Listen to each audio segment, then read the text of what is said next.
Hello everyone, welcome back to my channel.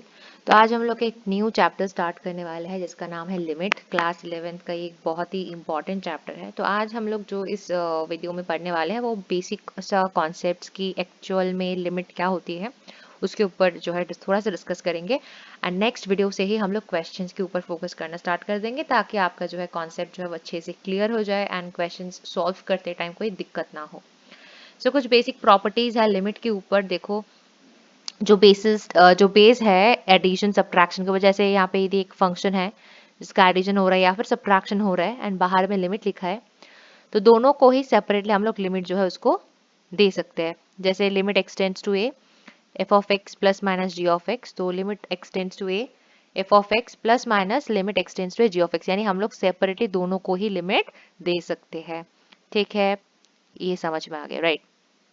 Limit x tends to यदि multiplication है, दोनों function का मल्टीप्लीकेशन हो रहा है, तो वो भी हम लोग यहाँ पे दोनों को सेपरेट कर सकते हैं। ठीक है, यहाँ तक ये भी समझ में आ गया। डिवीजन हो रहा है तो दोनों को ऊपर नीचे देखो, लिमिट दोनों के लिए हम लोग डिवाइड स्प्लिट कर सकते हैं। और ये c जो है ना, ये c है कोई constant, c is equal to any constant. कोई भी कांस्टेंट हो सकता है, वो कोई भी वैल्यू हो सकती है वो, तो वो कांस्टेंट लिमिट के बाहर आ जाती है and then we do the limit for the rest of the function. बस ये चार ठो प्रॉपर्टीज है, बहुत इंपॉर्टेंट है, प्लीज अच्छे से आप इसको नोट करो एंड याद रखने की कोशिश करना। ठीक है, आफ्टर दैट कुछ फॉर्मूलेज है, ये मैंने आपको पहले भी बोल दिया है। जब हम लोग डेरिवेटिव यूजिंग फर्स्ट प्रिंसिपल कर रहे थे वहां पर भी थोड़ा सा क्या है, लिमिट का कॉन्सेप्ट आ जाती है, कुछ फॉर्मूलेज वगैरह यूज हो जाती है, तो वो भी मैंने वहां पे आपको कराया दिया था। तो ये फॉर्मूलेज शायद आपने ऑलरेडी देख रखा है, यदि आप मेरे से पढ़े हुए हो देन यू नो। तो क्या है, ये कुछ स्टैंडर्ड फॉर्मूलेज है जहां पर डायरेक्ट वैल्यूज हम लोग को पता है। Limit x tends to zero, sine x upon x 1 होती है, टैन एक्स के लिए भी सेम होती है। log of 1 plus x upon x 1 हो जाती है, e to the power x minus 1 upon x is equals to 1।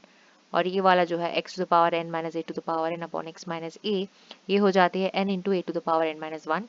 और ये लास्ट में एक है a to the power x minus 1, तो ये लॉग ए बेसिक होता है। तो बेसिकली पांच ठो फॉर्मुलेज, ये भी स्टैंडर्ड फॉर्मुलेज है, these are also very important, so you have to learn, अच्छे से याद करो। ये कैसे कैसे स्टैंडर्ड क्यों है, क्योंकि यहाँ पे देखो यार, लिमिट हटा के यदि जीरो डाल दोगे x के जगह में तो जीरो हो जाती है and zero upon zero is undefined. तो ये सारी एक्सेप्शनल चीजें हैं, स्टैंडर्ड चीजें हैं, इसका इन डेप्थ आपको जाना नहीं है for your class 11th and 12th level. Just आपको कॉन्सेप्ट ओवरऑल समझना है एंड क्वेश्चंस सॉल्व करने लायक यदि आपको समझ में आ रहा है then you are good to गो।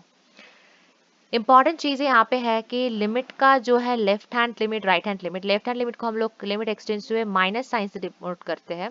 एक क्या है, जहाँ से ये, जहाँ तक ये वैल्यू जो है एक्सटेंड कर रही है, और एक्सटेंड्स टू ए प्लस लिखेंगे तो वो राइट हैंड लिमिट को डिनोट कर रही है। सो लेफ्ट हैंड लिमिट और राइट हैंड लिमिट को हम लोग कैसे डिनोट करते हैं वो यहाँ पे जो है लिखती है। जस्ट ये एक क्या बोल सकते हो, कैसे हम लोग इसको डिनोट करते हैं वही लिखा है यहाँ पे। ठीक है, x tends to a plus जब लिख रहे हैं वो राइट हैंड लिमिट है, और x tends to a minus लिख रहे हैं तो वो लेफ्ट हैंड लिमिट है। और आगे में लिमिट भी लिखना जरूरी है, ऊपर में लिख दो, ऐसे जो हमने लिखे हैं ऐसे लिखो तो चलेगा।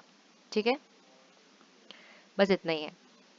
और एक चीज इंपॉर्टेंट यहाँ पे नोट कर लो कि ओवरऑल लिमिट जो है, कोई भी फंक्शन जो है वो एग्जिस्ट करता है कि नहीं वो कैसे समझेंगे, यदि हम लोगों का LHL और RHL इक्वल है, यानी left hand limit and right hand limit बराबर होना चाहिए। यदि ऐसा हो रहा है तभी हम लोगों का फंक्शन जो है वो, या फिर जो fx होगा हम लोगों का, वो एग्जिस्ट करता है, अदरवाइज नॉट। यदि वो नॉट इक्वल टू है, लेफ्ट हैंड लिमिट यदि not equal to right hand limit है, तो वो फंक्शन जो है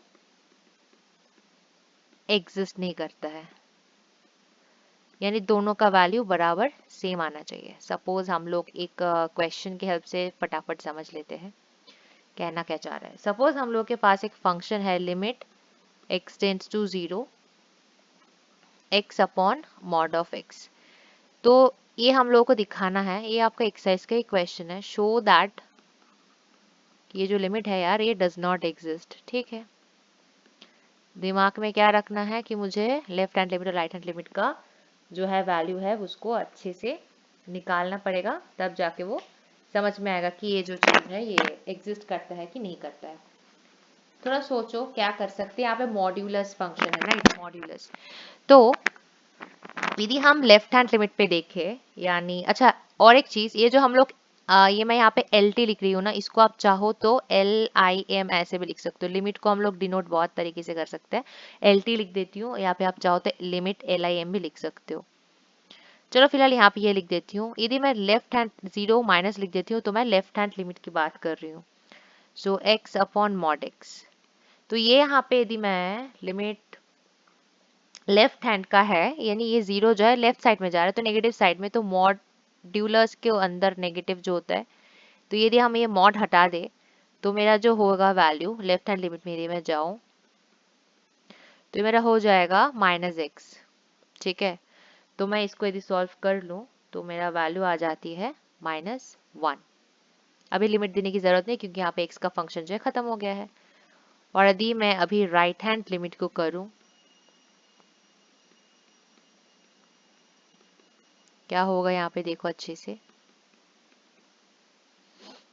x अपॉन x ही होगा। मॉड हटाएंगे तो पॉजिटिव ही रहेगा। ठीक है, नेगेटिव साइड में जाएंगे तो मॉड के आगे नेगेटिव, यानी मॉड हटा के नेगेटिव, और यदि पॉजिटिव साइड में तो मॉड हटा के पॉजिटिव वैल्यू होगा। तो यहाँ पे +1 आया। अब देखो यार, मेरा लेफ्ट हैंड में -1 आया है, राइट, यहाँ पे -1 वैल्यू आया है और यहाँ पे +1 वैल्यू आया है। दोनों का वैल्यू बराबर नहीं है। सो यहाँ पे आप बोल सकते हैं कि सिंस, ऐसे लिख दो, limit x tends to 0 minus x upon mod x not equal to limit x tends to 0 plus x upon mod x. Hence, limit x tends to 0, x upon mod x does not exist. इस question का मेरी intention यही था कि जब भी ऐसे question आए कि डज नॉट एग्जिस्ट, तो लिमिट का जो बेसिक कॉन्सेप्ट है कि लेफ्ट हैंड लिमिट और राइट हैंड लिमिट बराबर हो जाए तब मेरा फंक्शन एग्जिस्ट करती है, यदि बराबर नहीं है तो मेरा फंक्शन एग्जिस्ट नहीं करती है। दैट्स इट, बस ये basic concept of limit. I hope ये आपको समझ में आया है। फिर भी कोई डाउट है you can ask me in the comment section. Next videos में बहुत ही जल्दी मिल रहा है क्वेश्चंस के साथ, ताकि आपका इन डेप्थ जो कॉन्सेप्ट है ऑन लिमिट्स वो अच्छे से क्लियर हो जाए। Thank you so much for watching this video.